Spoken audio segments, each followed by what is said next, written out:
بسم اللہ الرحمن الرحیم۔ موت ایک ایسی حقیقت ہے جسے جھٹلانا بہت ہی مشکل ہے۔ دنیا میں آج دن تک جو بھی آیا اسے ایک نہ ایک دن اس دنیا سے کوچ کر جانا ہے، اور مرنے کے بعد ایک ایسے امتحان سے گزرنا ہے جس کا تصور وہ دنیا میں نہیں کرتا، اور پھر ایسی مشکل میں پڑ جاتا ہے کہ اس سے بچنے کا ذریعہ اس کے پاس کوئی نہیں سوائے اس کے کہ اللہ کی مدد اس کے ساتھ آ جائے۔ رسول اللہ صلی اللہ علیہ وآلہ وسلم کی حدیث مبارکہ ہے، رسول اللہ صلی اللہ علیہ وآلہ وسلم ایک دفعہ مدینے یا مکے کے ایک باغ میں تشریف لے گئے۔ وہاں آپ نے دو شخصوں کی آواز سنی جنہیں ان کی قبروں میں عذاب کیا جا رہا تھا۔ آپ صلی اللہ علیہ وآلہ وسلم نے فرمایا کہ ان پر عذاب ہو رہا ہے اور کسی بہت بڑے گناہ کی وجہ سے نہیں۔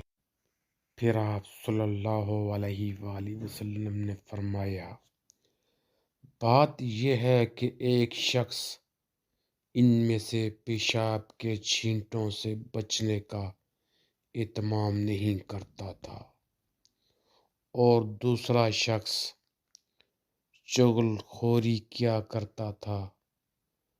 پھر آپ صلی اللہ علیہ وآلہ وسلم نے کھجور کی ایک ڈالی منگوائی اور اس کو توڑ کر دو ٹکڑے کیے، ان میں سے ایک ٹکڑا ہر ایک کی قبر پر رکھ دیا۔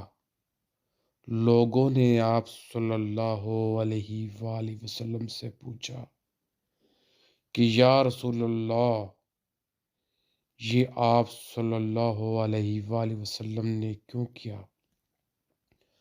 آپ صلی اللہ علیہ وآلہ وسلم نے فرمایا، اس لیے کہ جب تک یہ ڈالیاں خشک ہوں شاید اس وقت تک ان پر عذاب کم ہو جائے۔ نبی کریم صلی اللہ علیہ وآلہ وسلم کی ایک اور حدیث مبارکہ ہے، نماز میں یہ دعا پڑھتے تھے کہ اے اللہ، قبر کے عذاب سے میں تیری پناہ مانگتا ہوں، زندگی کے اور موت کے فتنوں سے تیری پناہ مانگتا ہوں، دجال کے فتنے سے تیری پناہ مانگتا ہوں، اور ہے اللہ میں تیری پناہ مانگتا ہوں گناہوں سے اور قرض سے۔ ام المومنین حضرت عائشہ صدیقہ رضی اللہ عنہا نے حضور صلی اللہ علیہ وآلہ وسلم سے عرض کی کہ آپ صلی اللہ علیہ وآلہ وسلم تو قرض سے بہت ہی زیادہ پناہ مانگتے ہیں۔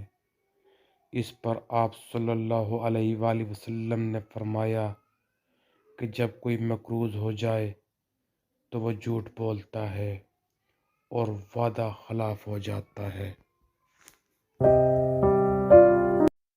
اپنے اس چینل کو لائک کریں، سبسکرائب کریں اور ویڈیو کو زیادہ سے زیادہ شیئر کریں، ساتھ میں لگے گھنٹی کے بٹن کو بھی دبا دیں تاکہ ہر آنے والی ویڈیو آپ کو ملتی رہے۔ جزاک اللہ۔